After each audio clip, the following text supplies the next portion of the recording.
Brazil are being humiliated, humbled and taken apart, and their supporters simply cannot believe what they have seen. 10 years ago today, we witnessed the craziest game in World Cup history. Football royalty Brazil getting demolished in their own backyard by the Germans. In this video, we will be looking at the aftermath of this tragic event and one of the most darkest days in the history of Brazil. Coming into this World Cup, Brazil didn't have the greatest squad in the world compared to years prior. Brazil relied heavily on a young 22-year-old Neymar Jr.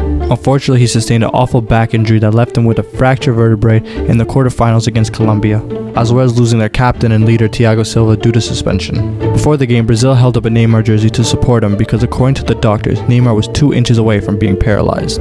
Brazil was going into the semi-finals against a quite strong Germany, but having home soil, Brazil felt like they had a real chance of winning. But boy, we was wrong, because that semi-finals was a massacre. All 5 of Germany's goals came within the first half hour, with 4 of them coming in a span of 6 minutes. Brazil had no shots on target in the first half. Many Brazil supporters in the crowd were visually shocked and in tears, and many of them would leave the stadium before the second half even started. There was fights in the stands which forced military police to send a special force squad into the stadium. The final whistle blew and the world was in shock, and the aftermath began. The game result was the biggest win in margin in the World Cup semi-finals or finals. The outcome was also the worst loss by a host country in the World Cup history. For Brazil, the result became one of their worst losses, equaling a 6-0 defeat to Uruguay in 1920. According to reports, after Germany scored their 5th goal, Neymar, who was also watching the game on TV in his home in Brazil, switched it off and went to play poker. Brazil manager said it was the worst day of my life and then resigned right after the tournament. Standing captain David Luiz and goalkeeper Julian Cesar both offered apologies to the people of Brazil. Fred, who was booed by the Brazilian fans during the game, said it was the worst defeat of his and his teammates' career. He later announced his retirement from international football following the tournament. The German team seemed to realize what was unfolding and decided in the second half to go easy on Brazil and not to embarrass them at their own home. Football icon Pele and Maradona chimed in.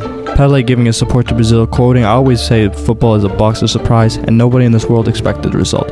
Following by Brazil will try to get their 6th title in Russia. Congrats to Germany."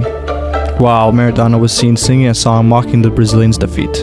This match was the most discussed sport game on Twitter with over 35.6 million tweets. There was reports of a mass robbery at a fan party in Rio de Janeiro, and fans setting fires to the Brazil flag in the streets of São Paulo. Brazil media greeted these results with headlines such as "the biggest shame in history." Analysts believe the cost of the blowout was that Scolari still relied heavily on the team that won the 2013 FIFA Confederational Cup, despite many of them going through dry spells, and most of them not having any World Cup experience. Neymar was such a focal point that the team barely trained any formations without him. Instead, Scolari replaced Neymar with Bernard to maintain the attacking traditions of Brazilian football, instead of illogically bringing in another midfielder against the Germans.